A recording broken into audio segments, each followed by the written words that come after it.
은혜 받으실 하나님 말씀은 구약성경 사사기 19장 5절부터 10절의 말씀이 됩니다. 구약성경 사사기 19장 5절부터 10절의 말씀이 됩니다. 제가 읽어드리도록 하겠습니다. 넷째 날 아침에 일찍이 일어나 떠나고자 하매 그 여자의 아버지가 그의 사위에게 이르되 떡을 조금 먹고 그대의 기력을 돋은 후에 그대의 길을 가라 하니라. 두 사람이 앉아서 함께 먹고 마시매 그 여자의 아버지가 그 사람에게 이르되 청하노니 이 밤을 여기서 유숙하여 그대 마음을 즐겁게 하라 하니 그 사람이 일어나서 가고자 하되 그의 장인의 간청으로 거기서 다시 유숙하더니 다섯째 날 아침에 일찍이 일어나 떠나고자 하며 그 여자의 아버지가 이르되 청하노니 그대의 기력을 돋우고 해가 기울도록 머물라 하므로 두 사람이 함께 먹고 그 사람이 첩과 하인과 더불어 일어나 떠나고자 하며 그의 장인 곧 그 여자의 아버지가 그에게 이르되 보라 이제 날이 저물어 가니 청하건대 이 밤도 유숙하라. 보라 해가 기울었느니라. 그대는 여기서 유숙하여 그대 마음을 즐겁게 하고 내일 일찍이 그대의 길을 가서 그대의 집으로 돌아가라 하니 그 사람이 다시 밤을 지내고 오자 하지 아니하여 일어나서 떠나 여부스 맞은편에 이르렀으니 여부스는 곧 예루살렘이라. 안장 지운 나귀 두 마리와 첩이 그와 함께 하였더라. 아멘.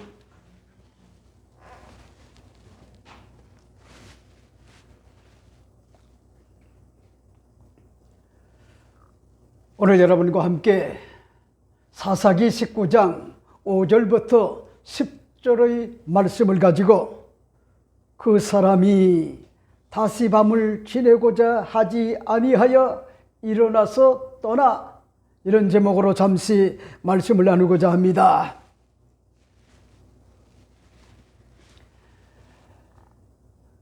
에브라임 산지 구석에 살고 있던 것 같은 그런 어떤 레이는 베들레헴에 살 때 이미 아내와 결혼을 했는데 또 베들레헴에 사는 것 같은 그런 다른 여인을 이제 첩과 눈이 맞아가지고 결혼을 하게 되었습니다. 이때 당시에 조강지처가 아들을 낳지 못하거나 재산이 많은 것 같은 그런 사람은 일부 다처를 데리고 살던 것 같은 때였기 때문에 큰 것과 같은 그런 문제는 아닌 것은 틀림이 없습니다. 하지만 레이는요 하나님의 성막을 실로에서 섬기는 것 같은 그런 많은 백성들에게 사랑을 받고요 존경을 받는 것 같은 종교적 지도자였기 때문에 뭔가 달라도 달라야 되는 것 같은 구별된 삶을 사는 것이요 마땅한 것 같은 그런 일이었어요. 여러분 마치 뭐합니까? 목회자가 아무렇게나 사는 것이 아니라 도덕적으로도 그렇고 윤리적으로도 그렇고 개인적으로도 그렇고 가정적으로도 교회의 어떤 것 같은 그런 지도자로서 다른 것 같은 그런 사람들에게 본이 되어지는 것 같은 그런 삶을 살지 못하게 되면은 사랑과 존경은요 한마디로 여러분 사랑과 존경은요 그림의 떡이 되고 말아요. 그런데 보세요, 이 레이는 종교 지도자로서 마땅한 것 같은 그런 구별된 삶을 살아야 함에도 불구하고 아랑곳하지 않았던 겁니다. 이건요 어찌 보면은 수치스러운 것 같은 그런 일이 아닐 수가 없어요.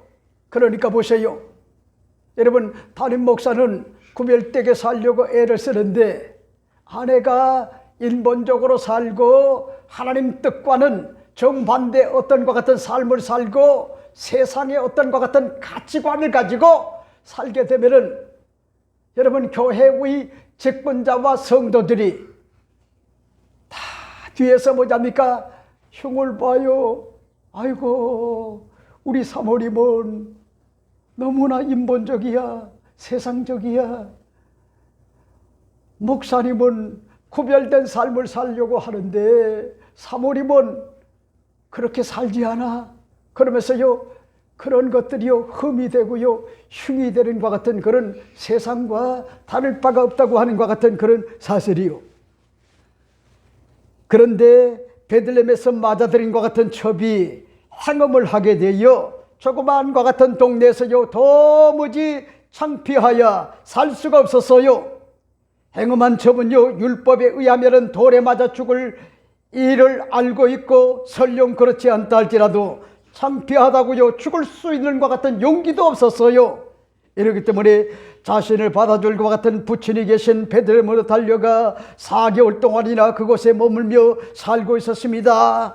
첩이 그리웠던 것 같은 어떤 레위는 그를 데려오기 위하여 나귀 2마리와 종 1사람과 함께 먼 길을 베들레헴의 장인집에 당도하여 첩에게 다정하게 말을 했더니 첩이 남편인과 같은 레위인을 반갑게 맞이해 주었고 첩은 부친으로 인도하여 장인이 기쁘게 맞이하여 주는 것 같은 그런 내용으로 여러분에게 먼저 주의 말씀을 드린 것 같은 그런 기억이 납니다. 오늘은 사사기 19장 5절 10절 말씀을 상고하도록 할 텐데 오늘 본문을 여러분이 보세요. 넷째 날 아침에 일찍 일어나 떠나고자 하며 그 여자의 아버지가 그의 사위에게 이르되 떡을 조금 먹고 그대가 기력을 돋은 후에 그대 길을 가라 하니라. 2사람이 앉아서 함께 먹고 마시매 그 여자의 아버지가 그 사람에게 이르되 청하노니 이 밤을 여기서 유숙하여 그대의 마음을 즐겁게 하라 하니 그 사람이 일어나 가고자 하되 그의 장인의 간청으로 거기서 다시 유숙하더니 5째 날 아침에 일찍 일어나 떠나고자 하며 그 여자의 아버지가 이르되 청하노니 그대의 기력을 돋은 후에 해가 기울도록 머물라 하므로 2사람이 함께 먹고 그 사람이 첩과 하인과 더불어 일어나 떠나고자 하며 그의 장인 곧 그 여자의 아버지가 그에게 이르되 보라 이제 날이 저물어가니 청하건대 이 밤도 유숙하라. 보라 해가 기울었느니라. 그대는 여기서 유숙하여 그대 마음을 즐겁게 하라 하고 내일 일찍이 그대의 길을 가서 그대의 집으로 돌아가라 하니 그 사람이 다시 밤을 지내고 오자 하지 아니하여 일어나서 떠나 여부스 맞은편 이르렀으니 여부스는 곧 예루살렘이라. 안장을 지운과 같은 나귀 2마리와 첩이 그와 함께 하였더라 하는 것 같은 그런 내용을 오늘 본문에서 볼 수가 있죠. 여러분 보세요. 많이 아쉬웠던 것 같은 장인은요 레위 사위와 더불어 밀당을 하게 됩니다. 떡을 조금 먹으라는 거요. 그 다음에 또 뭐요? 그대의 기력을 돋은 후에 그리고 그대의 길을 가라 그렇게 당부를 합니다. 그러자 장인의 당부를 거절할 수가 없었기 때문에 2사람이 앉아서요 함께 먹고 마셨어요. 그리고 그 여자의 아버지가 사위인과 같은 레인에게 청합니다. 이 밤을 여기서 유숙하고 그대 마음을 즐겁게 하라 그렇게 이야기를 합니다. 사위가 일어나서요 가고자 했지만은 그의 장인의 간청으로 이 밤도 해가 기울었기에 그대 마음을 즐겁게 하고 내일 일찍이 그대의 길을 가라 그대의 집으로 돌아갈 것을 권면을 했습니다. 그런데 레위 사위는 다시 장인의 집에서 밤을 지내고자 하지 아니하여 일어나서 떠나 여부스 맞은편 안장 지원과 같은 나귀 2마리와 첩이 그와 함께 이제 이르렀다 하는 것 같은 그런 사실을 밝히는 것 같은 그런 내용이 오늘 5절부터 10절에 기록된 것 같은 그런 내용이죠. 오늘 저는 이 본문을 중심으로 여러분에게 시간이 되는 대로 몇 가지로 말씀을 드립니다.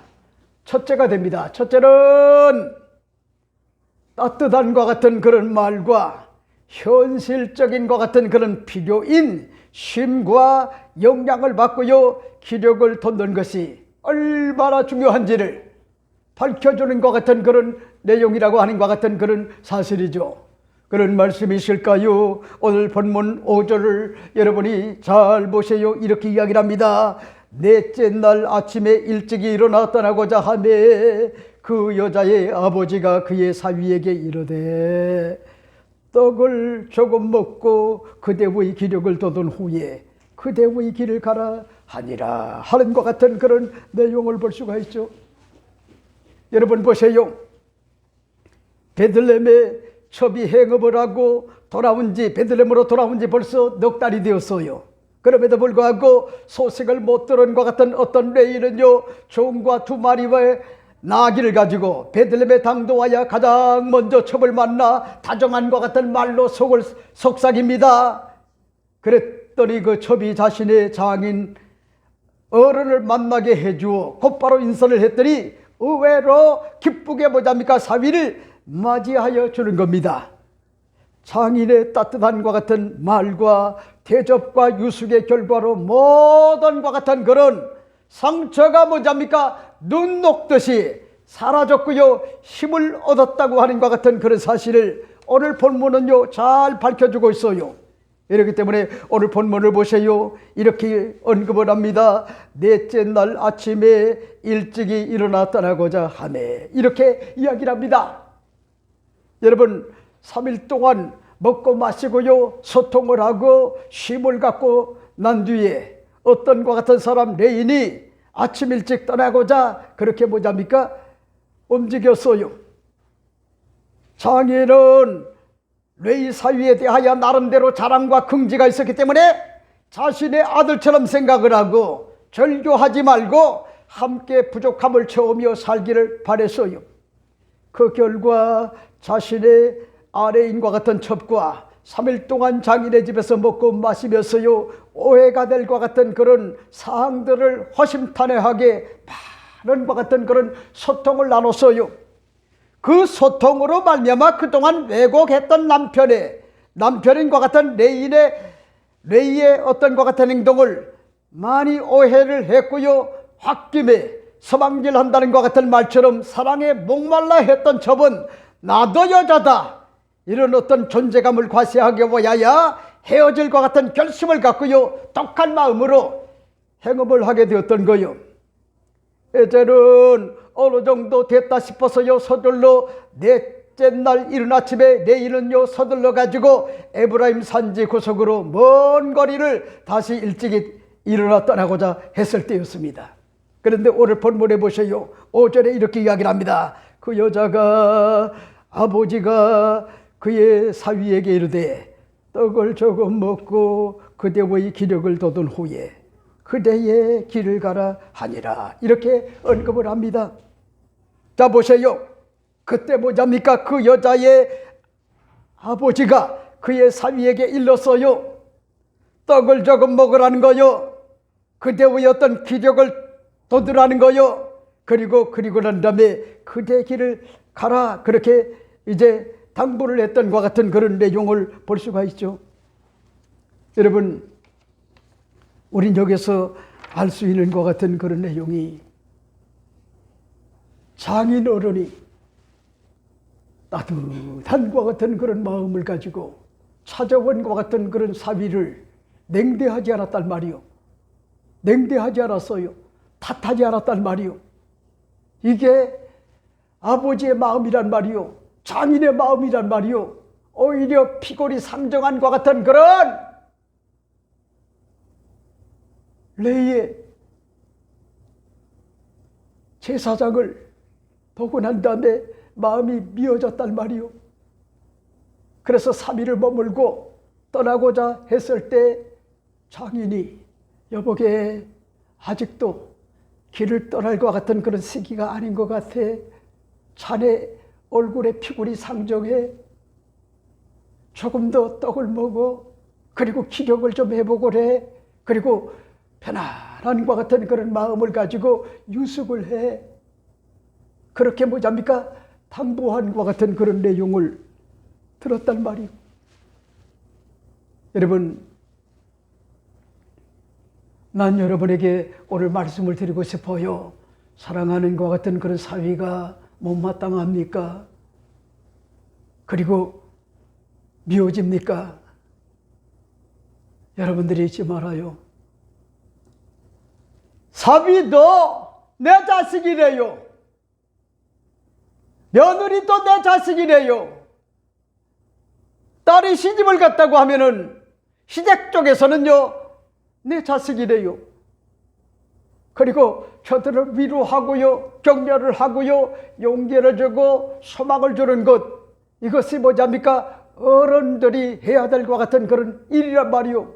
그래서 장인을 가르쳐가지고 빅모라 그러잖아요. 장모를 가르쳐서 뭐라고 얘기합니까? 빅모라 그러잖아요. 오늘 본문에 보세요. 장인은 누굴 탓하지 않았어요. 네? 그리고 따뜻하게 먼 길을 첩을 찾으러 온 것 같은 그런 사위를 걱정을 하면서요. 떡을 좀 먹어라. 피골이 상정하다. 영양을 골고루 부여받지 못했구나. 고민이 깊었구나. 좀 여기에서 기력을 회복을 한 후에 그리고 네 길을 가거라.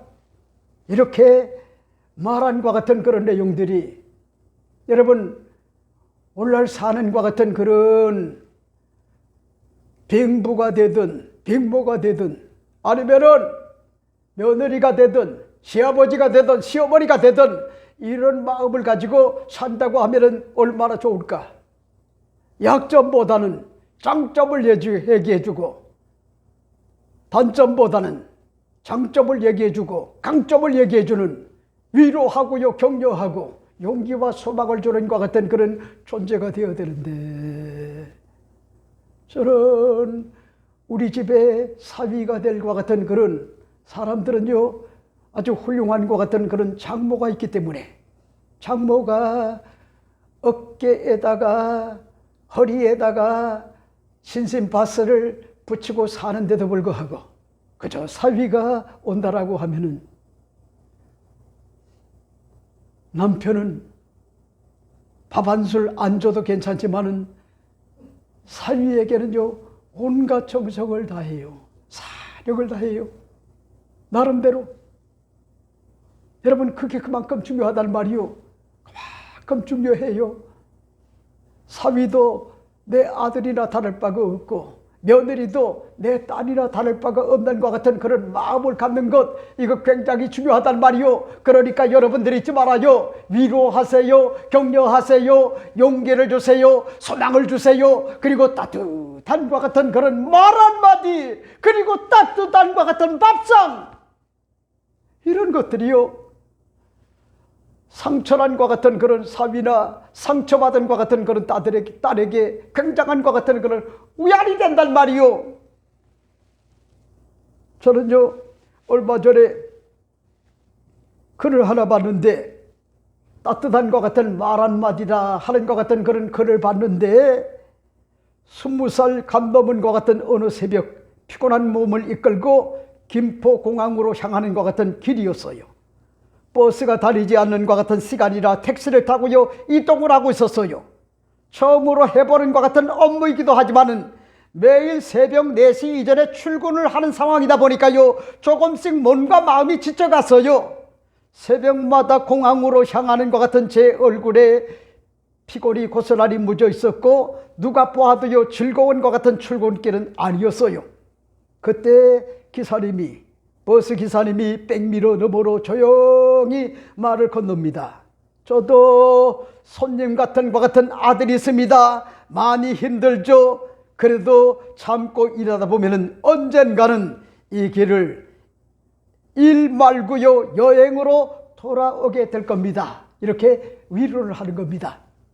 택시를 타고 갔는데 버스가 다니는 것 같은 시간이 아니기 때문에 택시를 타고 갔는데 피골이 상정이 돼가지고 가는데 백밀러로 이 택시기사가 그 젊은이를 보고 그렇게 위로를 하는 거예요. 지금은 당신이 일 때문에 피골이 상정해서 가지만은 이제 나이가 들어가지고 정직과 성실과 근면과 충성스러움을 가지고 가정을 위해서 나를 위하여 회사를 위하여 살다 보면은 이제 당신이 일 때문에 이 길을 가는 것이 아니라 여행 때문에 사랑하는 것 같은 아내와 자녀들과 함께 행복한 것 같은 여행길이 될 겁니다. 이 말에 미안이 됐단 말이요. 용기를 얻었어요. 그래서 그가 그 말을 항상 되씹으면서요, 쌤이 일을 했더니 진짜 정년퇴직을 하고요. 그 길이 여러분 여행길이 되는 것 같은 그런 행복한 것 같은 그런 길이 됐다는 거예요. 그렇게 살다 보니까 자녀들도 잘 길렀고 자녀들이 훌륭한 것 같은 그런 자녀들이 돼서 일상생활을 잘하는 것 같은 자녀들이 됐단 말이요. 이제 마음껏 뭐잡니까 그 나이에 여행을 할 수 있는 것 같은 그런 기회가 됐다는 거예요. 여러분 그런 반면에 19세기 중엽에 미국 펜실베니아의 한 시골 마을에 추운 것 같은 겨울날 눈발이 흘러내리는 것 같은 들판을 한 소년이요 터벅터벅 걸어가고 있었습니다. 옷은 낡았고요, 신발엔 구멍이 나 있었어요. 소년은 일자리를 구하러 도시로 향하고 있었지만 지쳐 쓰러지기 직전이었어요. 그때 한 부부가 마차를 타고 지나가다가 그 소년을 보았습니다. 보혜는 잠시 남편에게 말합니다. 여보, 저 아이를 그냥 지나칠 수가 없잖아요. 너무 추워 보이잖아요. 그녀는 마차를 멈추고요, 따뜻한 과 같은 우유 한 잔과 빵을 건네주며 말해서 얘야, 이걸 먹고 기운을 내렴. 세상에는 아직 좋은 것 같은 사람들이 많이 있단다. 소녀는요 감사의 눈물 흘리며 말했어요. 정말 감사합니다. 저에게 이런 친절을 베풀어 주신 것 절대 잊지 않겠습니다. 그로부터요 20년 후에 그 부부는 나이가 들어 도시로 여행을 가게 됐어요. 그들이 머물던 것 같은 호텔은요 미국의 필라델피아 그랜드 호텔이었어요. 그런데 그날 밤 폭우가 쏟아져 도시 전체가 침수가 됐고요, 호텔 방이 전부 물에 잠겨서요 투숙객들이 혼란에 빠졌어요. 그때 한 젊은 것 같은 호텔 지배인이 직접 그 노년의 부부에게 다가와 말합니다. 어르신, 걱정하지 마세요. 제가 좋은 방 하나를 마련해 드리겠습니다. 그는요 그들을 자신의 사무실로 안내하고요 새 이불과 식사를 직접 준비해 줬어요. 다음날 아침 부부는요 그에게 감사 인사를 전하며 이렇게 물었습니다. 젊은이, 우리를 이렇게 친절히 대해준 이유가 있나요? 그랬더니 그 젊은이가 미소를 지으면서 대답을 합니다. 어릴 적에 눈이 오는 것 같은 추운 겨울날에 저에게 따뜻한 것 같은 우유와 빵을 주셨던 분을 평생에 잊지를 못합니다. 그때 받은 것 같은 친절이 오늘의 저를 만들었습니다. 그 젊은이가 누구냐? 그 젊은이가 미국의 최초의 어떤 것 같은 백화점 업계의 왕이란 말이요, 워너메이커라고 하는 것 같은 그런 백화점 왕의 워너메이커라고 하는 것 같은 그런 사람이요. 여러분, 그런요 미국의 최초의 백화점을 세우고 고객은 항상 옳다. 고객은 항상 옳다. 이런 원칙으로 미국 유통 역사를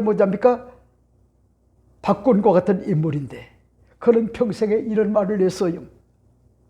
나를 부자로 만든 건 경영이 아니라 어릴 적에 받은 한 번의 따뜻한 것 같은 손길이었다.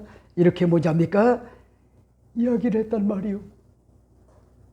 여러분, 중요한 게 뭐죠? 장인은요 장인다워야 돼요. 장모는 장모다워야 돼요. 시어머니는 시어머니다워야 돼요. 시아버지는요 시아버지다워야 된단 말이요. 어른다워야 된단 말이요. 따뜻한 것 같은 말 한마디, 따뜻한 것 같은 그런 먹거리, 그리고 유숙할 수 있는 것 같은 그런 기회, 이런 기회를 준다고 하는 것이요 얼마나 좋은 것 같은 그런 일인지 말로 형언할 수가 없어요. 저는 우리 김미경 시장님이 큰딸과 그리고 사위가 한동안 한 3개월 정도 집에서 함께 사는 것 같은 그런 과정이 있었는데, 제가 우리 김미경 교수의 모잠과 눈치를 많이 살폈는데, 내가 감사한 것이 사위가 있게 되면 불편해요. 그럼에도 불구하고 사위도 눈치 보지 않고요, 잘 적응을 하고, 그리고 김미경 실장도 눈치 보지 않고 뭐잡니까? 잘 서로 적응하는 것 같은 그런 모습을 보고, 그리고 난 다음에 나가는 것 같은 그런 과정에서 우리 김미경 교수가 한마디 한 말을 아직도 잊을 수가 없어요. 여보, 우리 사위랑 딸이랑 연하랑 얼마든지 함께 더불어 살 수가 있겠다. 그게 적응이 된 거야. 그게 나는요, 너무너무 고마웠단 말이요. 부모도 부모의 인생이 있어요. 불편해요. 그럼에도 불구하고 사위도 눈치 보지 않고요, 그리고 딸도 눈치 보지 않고, 마누라도 눈치 보지 않고, 그렇게 보자니까 더불어 사는 것 같은 그런 모습을 보면서요, 언젠가는 그렇게 살아도 괜찮구나 하는 것 같은 그런 큰 것 같은 그런 위안을 얻을 수가 있단 말이요. 이렇기 때문에 오늘 이 아침에 제가 여러분에게 말씀을 드리고 싶은 것이, 여러분이 잊지 말아요. 피골이 상정한 것 같은 그런 사위에게 떡을 주면서 먹어라. 그리고 기력을 좀 회복을 받아라. 그리고 유숙해라. 이 말은 마음에 근심하지 말고 염려하지 말고 좀 푹 맡기고 쉬라는 거요. 이런 따뜻함, 이런 것들이요, 자녀들에게 주어져야 된단 말이요. 이 사실을 난 여러분에게 오늘 말씀을 드리고 싶어요. 말씀을 드리고 싶어요. 자, 그 다음에 두 번째가 뭘까? 두 번째 여러분에게 말씀을 드리고 싶은 것이, 성인 아이처럼 우유부단하게 끌려가지 말아야 된다고 하는 것 같은 그런 사실을 난 여러분에게 오늘 말씀을 드리고 싶어요. 그런 말씀이 있을까요? 6절 7절 말씀을 보세요. 두 사람이 앉아서 함께 먹고 마시매 그 여자의 아버지가 그 사람에게 이르되, 청하노니 이 밤을 여기서 유숙하여 그대 마음을 즐겁게 하라 하니, 그 사람이 일어나서 가고자 하되 그의 장인의 간청으로 거기서 다시 유숙하더니 하는 것 같은 그런 내용을 볼 수가 있죠. 여러분, 저는 이 내용에서요, 에브라임 산지의 구석에 어떤 것 같은 레이는 한마디로 뭐잡니까? 성인아이, 어덜트, 칠드런과 같은 것 같은 그런 느낌을요, 지울 수가 없었단 말이요. 그러니까 아무리 여러분 부모가 잘해준다 할지라도 지치게 하면 안 돼요. 균형 감각이 있어야 된단 말이요. 서로 어떤 것 같은 진절머리가 나면 안 된단 말이요. 근데 보세요, 우린 여기서 느낄 수 있는 것 같은 그런 내용이 있단 말이요. 6절 7절 말씀을 여러분이 주목해 보세요. 이렇게 이야기를 합니다. 두 사람이 앉아서 함께 먹고 마시매 그 여자의 아버지가 그 사람에게 이르되, 청하노니 이 밤을 여기서 유숙하여 그대 마음을 즐겁게 하라 하니, 그 사람이 일어나서 가고자 하되 그 장인의 간청으로 거기에서 다시 유숙하더니 하는 것 같은 그런 내용을 볼 수가 있죠. 여러분, 우린 여기서요 할 수가 있어요. 자식이 여러분 성인아이가 되면 안 되겠구나. 성인아이 무슨 얘기냐? 성인아이라고 하는 것은요, 나이는 30대, 40대, 50대가 되었지만은 의존적 어떤 것 같은 그런 성향을 가지고 부모를 의존해서요 그렇게 인생을 사는 것 같은 그런 사람을 가리켜 성인아이다, 어덜트, 칠드런이라 그렇게 이야기를 하는 거예요. 그러니까 보세요. 몸은 어른이래요. 근데 그 속은 아이란 말이요. 아이. 이거 보통 문제가 아니요. 그러니까 제가 여기서 목회를 하면서요, 이 지역에 사는 것 같은 그런 타교의 권사님들이 이구동성으로 하는 것 같은 그런 이야기가, 목사님,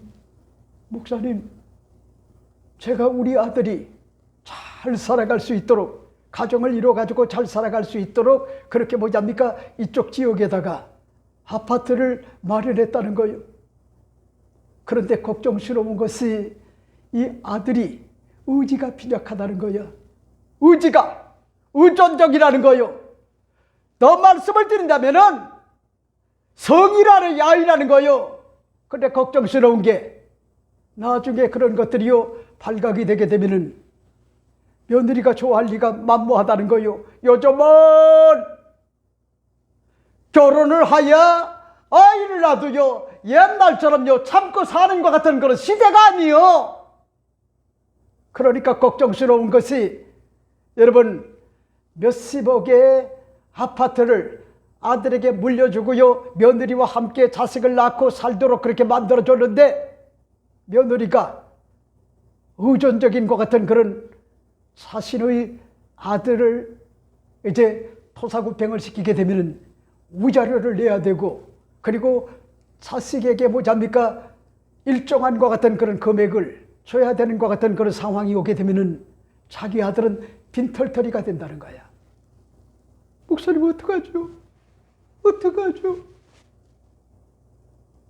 그런 얘기를요 많이 상담을 했단 말이요. 그게 어느 날 고민이란 말이요. 그러니까 무슨 얘기냐? 여러분 자기 스스로 직장생활을, 일상생활을 거룩한 것 같은 그런 의지를 가지고 책임감을 가지고 직장생활을 잘하게 하는 거죠. 그거 굉장히 중요한 거예요. 굉장히 중요한 거예요. 근데 성인 아이는요 그렇지 못하단 말이요. 조금 힘들면 그만둔단 말이요.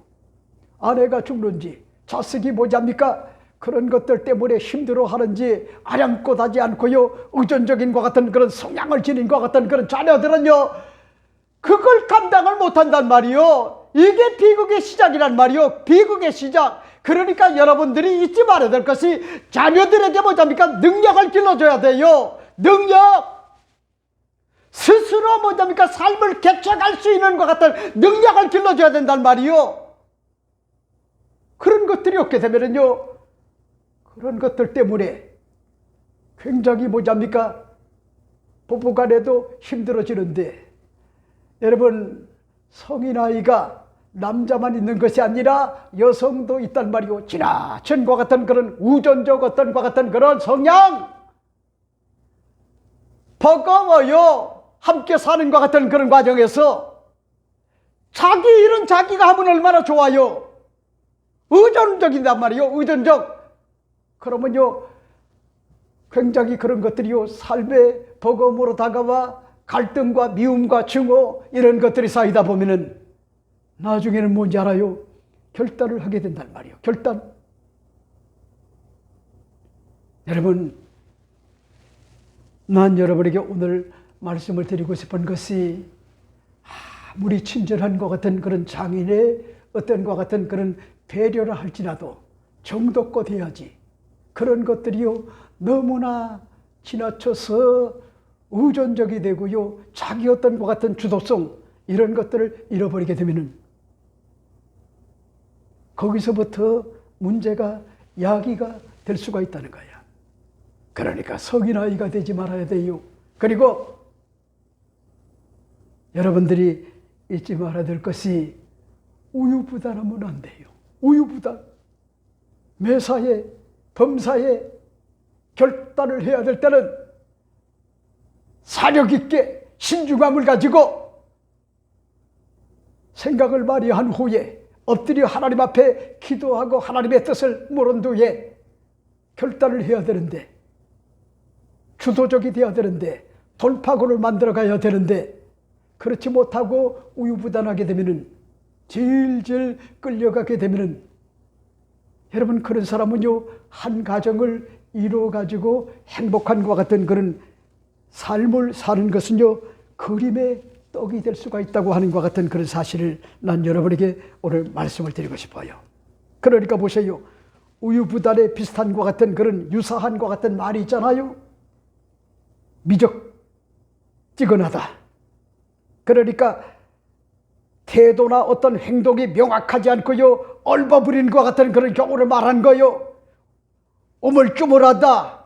매사에 소극적이고 망설이고요 결정을 미루는 것. 그 다음에 주저주저하다. 도무지 몇 시간 며칠이 지났음에도 불구하고 결정을 내리지 못하고요 머뭇거리는 것 같은 그런 상태를 의미하는 거요. 갈팡질팡하다. 결정이요 자주 뒤바뀌고요 일관성이 없는 것 같은 그런 모습이란 말이요. 이런 모습, 이런 것들이요 옳은 것이 아니요. 신중할 때는 신중을 해야 되지만은 비상하게 결심을 해야 될 때는 주도적으로 뭐잡니까? 결단을 해야 된단 말이요. 손익계산을 하고요 하나님이 주시는 것 같은 지혜를 가지고 과감하게 결단을 해야 된단 말이요. 아 이게 나를 위한 거다. 아 이게 아내를 위한 거다. 아 이게 내 가정을 위한 거다. 아 이것이 내 사역을 위한 길이다. 이걸 뭐잡니까? 잊지 말고 우유부단하면 안 된단 말이요. 여러분 과감할 때는요 과감해야 된다고 하는 것 같은 그런 사실, 이 사실을 여러분에게 말씀을 드리고 싶어요. 그러니까 무슨 얘기냐? 이 레이는 여러분 제가 심리적으로 분석은 해보지 않았지만은 성인 아이와 같은 그런 환경 속에서 의존적 어떤 것 같은 성향으로 자라난 것 같은 그런 종교 지도자였단 말이요. 그래서 매사가요 우유부단했단 말이요. 이걸 난 여러분에게 오늘 말씀을 드리고 싶은데 여러분들이 여지껏 나이가 들었다고 하면은 이제는 뭐지합니까? 주도적 어떤 것 같은 그런 마음을 가지고 신중한 것 같은 그런 자세를 가지고 과감하게 결단해야 될 때는 결단하는 것, 이거 굉장히 중요한 것 같은 삶의 어떤 요건이 된다.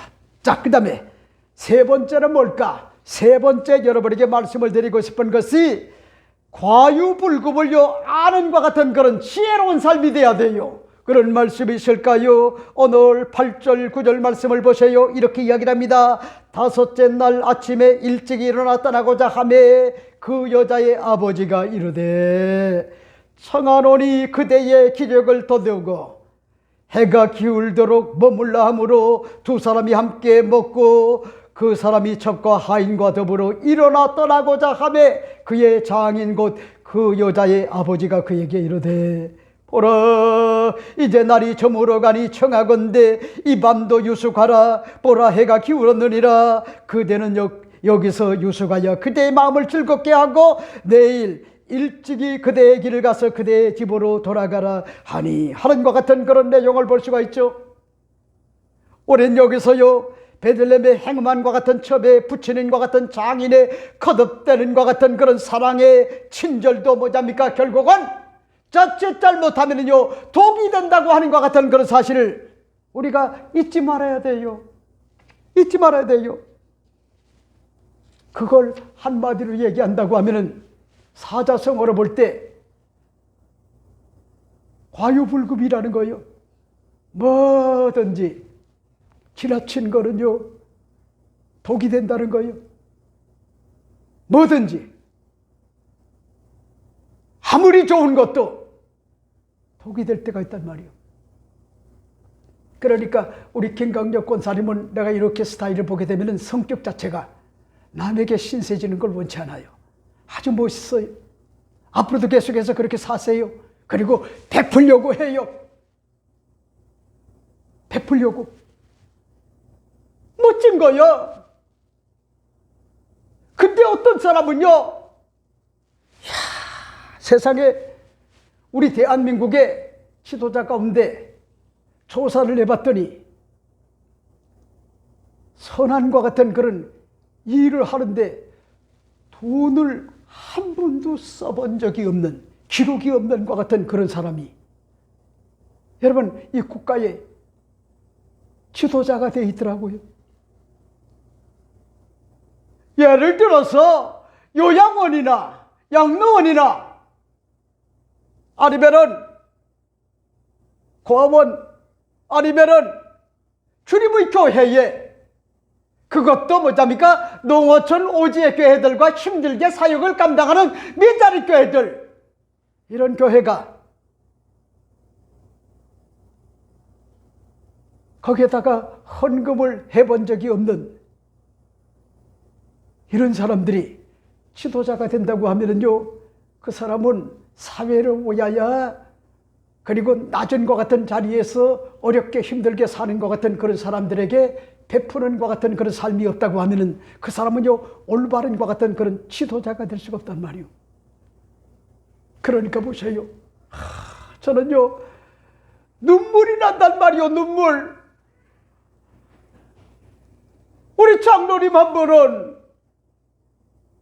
한국교회를 사랑하고 서초순복음교회를 사랑하는 것 같은 마음, 그리고 우리 권일 집사님과 김하연 집사님은요, 그들이 예능인들 아닙니까?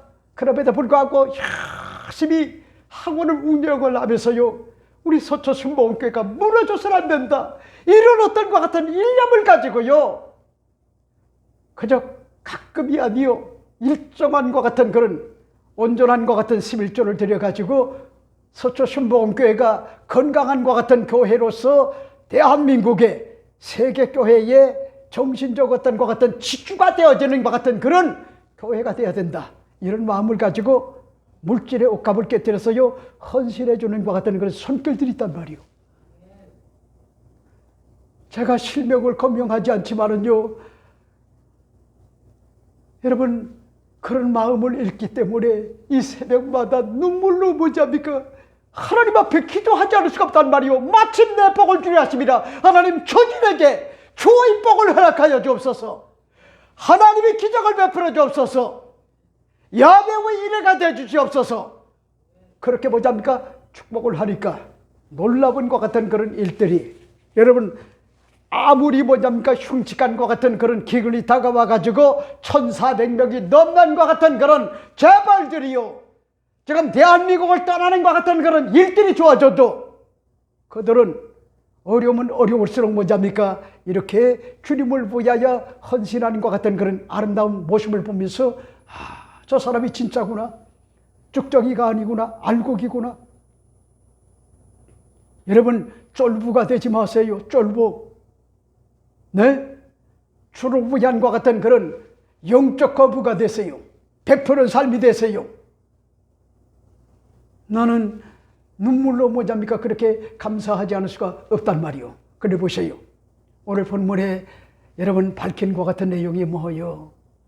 장인이 거듭거듭 사랑하는 것 같은 그런 사비가 피골이 상정하기 때문에 먹을 걸 주고요, 유숙을 하게 만들고, 그리고 사랑하는 것 같은 그런 딸과 소통 관계가 이루어지도록 그렇게 뭐잡니까? 계속하여 붙들어 놓는 것 같은 그런 가운데, 여러분, 우리가 여기서 한 가지 주목할 것 같은 그런 사항이 뭐요? 과유불급이란 말이요. 뭐든지 과한 것이요 다 능생아니라는 거요. 부족한 것이 뭐냐입니까? 그게 절박한 것 같은 심정을 가지고 하나님의 도움을 구하고요, 전능한 것 같은 하나님의 능력을 구하고요, 하나님의 도움 없이는 살아갈 수 없다라고 하는 그런 마음을 가지고 우리 주님 앞에요, 뭘 하는지 압니까? 절박한 것 같은 심정을 가지고 하나님의 능력의 손길을 기대하는 것 같은 그런 일들로 뭐냐입니까? 다가오게 된다고 하면은 그게 진정한 것 같은 의미에서요, 복이라는 거야. 이러기 때문에 여러분, 오늘 본문을 여러분이 잘 보세요. 다섯째 날 아침에 일찍 일어나 떠나고자 하며 그 여자의 아버지가 이르되 청하노니 그대의 기력을 돋우고 해가 지도록 기울도록 머물라 하므로 두 사람이 함께 먹고 그 사람이 첩과 하인과 더불어 이로 떠나고자 하며 그의 장인 곧 그 여자의 아버지가 그에게 이르되 보라, 이제 날이 저물어가니 청하건대 이 밤도 유숙하라. 보라 해가 기울었느니라 라고 하는 것 같은 그런 내용을 볼 수가 있어요. 그리고 또 모세여 그대는 여기서 유숙하여 그대 마음을 즐겁게 하고 내일 일찍이 그대 길을 가서 그대 집으로 돌아가라 하니, 이렇게 밝히고 있잖아요. 그러니까 무슨 얘기냐면은 아무리 장인과 장모가 뭐랍니까? 품어주는 것 같은 그런 환경도요, 정도껏 하라는 거예요. 정도껏. 그런 것들이 주어진다 할지라도 이 사람은 누구요? 레이잖아요. 레이. 제사장 아닙니까? 그리고 레브란 산지 골짜기에 사는 거는 실로라고 하는 것 같은 그런 하나님의 집, 성막이 가까운 것이기 때문에 안식일을 맞이해가지고 여러분 집도를 하러 가야 될 것 같은 그런 상황인데 지금 이렇게 우유부단하단 말이에요. 이걸 여러분들이 잊지 말아요. 지나친 것 같은 그런 과잉, 이런 것들은요 옳지 않아요. 적당하게 머물렀으면 떠나가는 것, 그게 뭐랍니까? 한 가정을 지닌과 같은 그런 남편과 아내가 그런 어떤 것 같은 추도적 어떤 것 같은 그런 삶이 되어야 된다고 하는 것 같은 그런 사실을 여러분에게 말씀을 드리고 싶어요. 여러분, 아디 아프라 하는 것 같은 그런 말이 있는데, 그리스도로 대수롭지 않는 것, 즉 해도 좋고 안 해도 되는 것 같은, 다시 말해서 인생에는요 목숨을 걸 필요가 없는 것 같은 일들이 참 많다는 것 같은 그런 뜻이요. 그러니까 목숨을 걸어도 아무데나 목숨을 걸면 안 돼요. 가장 소중한 것 같은 가치가 있는 것에 목숨을 걸어야 된다는 거예요. 그래서 한 부부의 어떤 것 같은 이야기가 있는데, 남편은 경상도 보림문둥이고 아내는 전라도 사람이었어요. 서로 다른 것 같은 고향에서 자라가지고 서로 다른 말을 쓰고요, 다른 음식 맛에 익숙했지만 서로 사랑을 했고 결혼을 했고요, 그 사랑으로 매일매일을 다정하게 살아가고 있었어요. 그러던 어느 날 아내가 따뜻한 것 같은 삶은 감자를 식탁 위에 올렸어요. 여보, 감자 좀 드세요. 남편은요 아무 생각 없이 옆에 있던 것 같은 하얀 그릇에 손을 뻗어가지고 감자를 찍어가지고 먹었어요. 그런데 맛이 이상해졌어요. 아니 이게 뭐야? 설탕이잖아. 남편은요 눈살뿌리를 찌푸리면서요 투덜거렸어요. 여보, 우리 경상도에서는요 감자를 소금에 찍어 먹지 감자를 설탕에 찍어 먹는 사람 처음 봤네. 아내가 그 말에 얼굴빛이 확 변했어요. 아니 세상에, 아니 소금에 감자를 찍어 먹는다고? 우리 전라도에서는 감자를 설탕에 찍어 먹어요. 그게 얼마나 맛있는데요. 사소한 것 같은 한마디가요 오해를 낳고요, 그 오해는요 다툼으로 번졌어요. 서로의 어떤 방식이 틀렸다면서요 주장을 하며 감정이 격해졌어요. 결국은 남편을 뭐합니까? 성깔이 주어져 가지고요, 당신은 도대체 우리 집안이랑 도저히 안 맞아, 이런 말까지요 내뱉고 말았어요. 그 한마디가 불씨가 되어 두 사람은 끝내 서로를 인정하지 못하고 극렬하게 갈등을 하고 싸우다가 이혼 법정에 가게 됐어요. 판사 앞에서 남편은요 한숨을 쉬면서 이렇게 이야기를 합니다. 판사님, 세상에 이런 일이 어디 있습니까? 감자를 설탕에 찍어 먹으라니 이게 말이 됩니까? 말도 안 되잖아요. 상식에 부합하지 않잖아요. 그랬더니 아내가 지지 않습니다. 요즘 아내가 지는 여자가 어디 있어요? 네? 눈에 쌍심지르게 켜고 달려들지. 무서워. 아주 무서워. 한마디 하는 것이, 판사님, 세상의 감자를 소금에 찍어 먹는다는 말 들어보셨어요? 그게 이상하잖아요. 그랬더니 이 판사가요 두 사람을 바라보다가 픽 하고요 웃음을 터뜨렸어요. 그리고 조용히 말을 합니다. 두 분 다 정말 참 재미있네요. 아니 감자를 소금에 찍어 먹던 설탕에 찍어 먹던 무슨 상관입니까? 우리 강원도 감자바위에서는요 감자를 고추장에 찍어 먹습니다.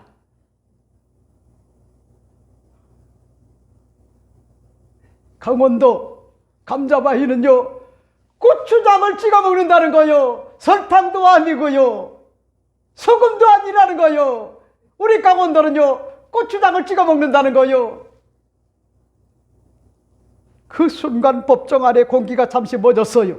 두 사람은요, 서로를 바라봤고 어쩐지 얼굴이 화끈거렸어요.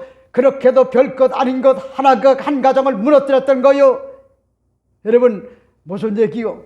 우리가 살아가면서요, 이런 감자 이야기를 수도 없이 겪어요.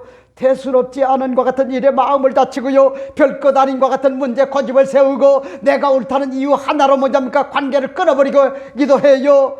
하지만 조금만 생각을 해보면요, 감자를 소금에 찍던 설탕에 찍던 고추장에 찍던 결국 감자는 감자요. 먹는 방식이요 다를 뿐이고 본질은 뭐냐니까 하나라는 거요. 그 다름을 인정을 하고요, 그 다름을 이해하는 것이요 바로 관용이란 말이요, 너그러움이란 말이요. 그러니까 보세요, 비본질에 얽매가지고 거기에다가 목숨을 걸고요 쌈박질을 한단 말이요. 이런 부부들이요 이 지구상에 얼마나 많은지 몰라요.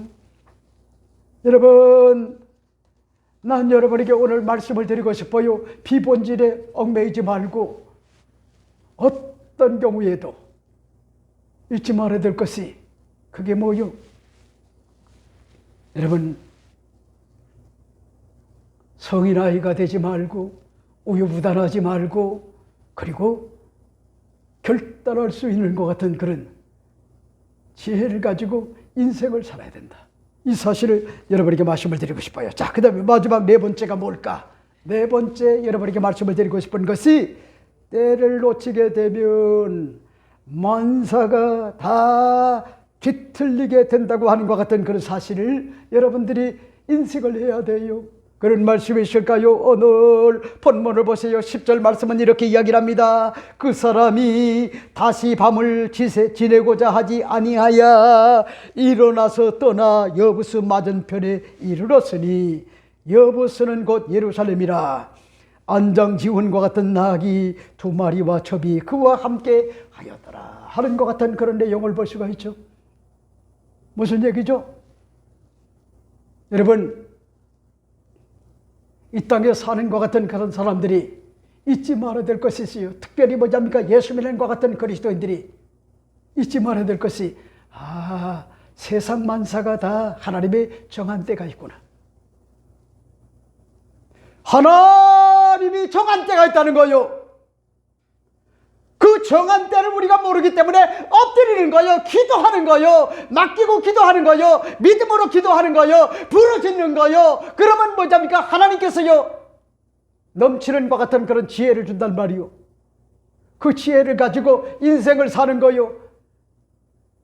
내 앞날에 어떤 것 같은 길을 나는 잘 모르지만 근시안적 어떤 것 같은 사고방식을 갖지 않고요, 장기적 어떤 것 같은 안목을 가지고 하나님 앞에 그 길을 맡기고 뚜벅뚜벅 인생을 뭐냐니까 지혜로운 것 같은 마음을 가지고 인생을 산단 말이에요. 그런데 미련한 것 같은 그런 사람은, 어리석은 사람은, 우매한 사람은 이렇게 뭐냐니까 실기를 한단 말이요. 실기. 기회를 놓쳐버린단 말이요. 오늘 이 본문이 그걸 지금 이야기를 해주고 있어요. 그 사람이 다시 밤을 지내고자 하지 아니하여 일어나서 떠나 여부스 맞은편에 이르렀으니 여부스는 곧 예루살렘이라. 안장 지운 나귀 2마리와 첩이 그와 함께 하였더라. 여러분, 뭔 얘기죠? 떠나긴 떠났어요. 왜? 안식일이 다가오면은 실로에 갈 수가 없잖아요. 그러니까 여러분이 잊지 말아요. 여기에 우리가 엿볼 수 있는 게 뭐죠?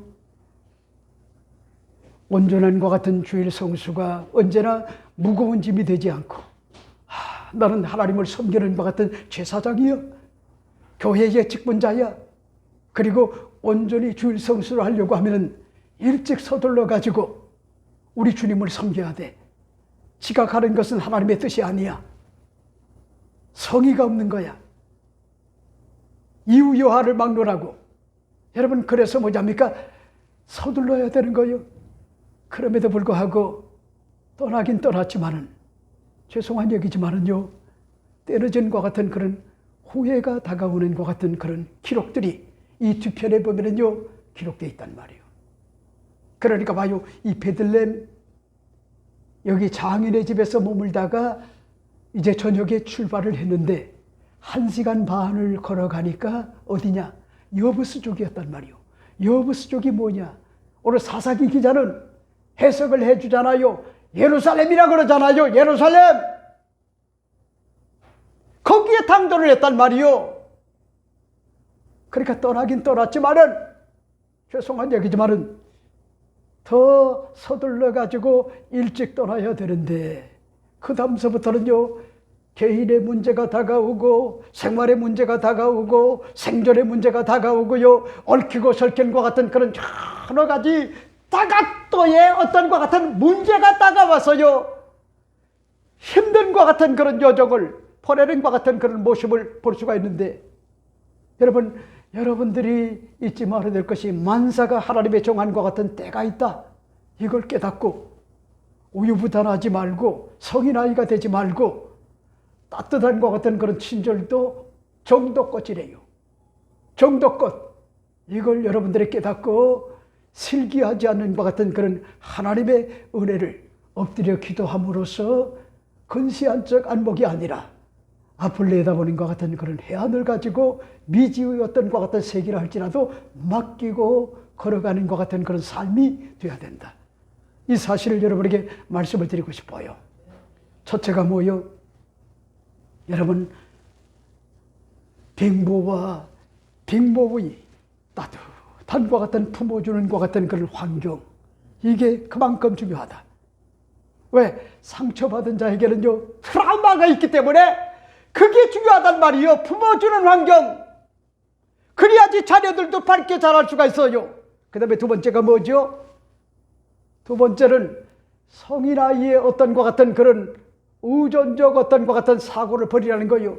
우유부단하지 말라는 거요. 그 다음에 세 번째가 뭐요? 과유불급.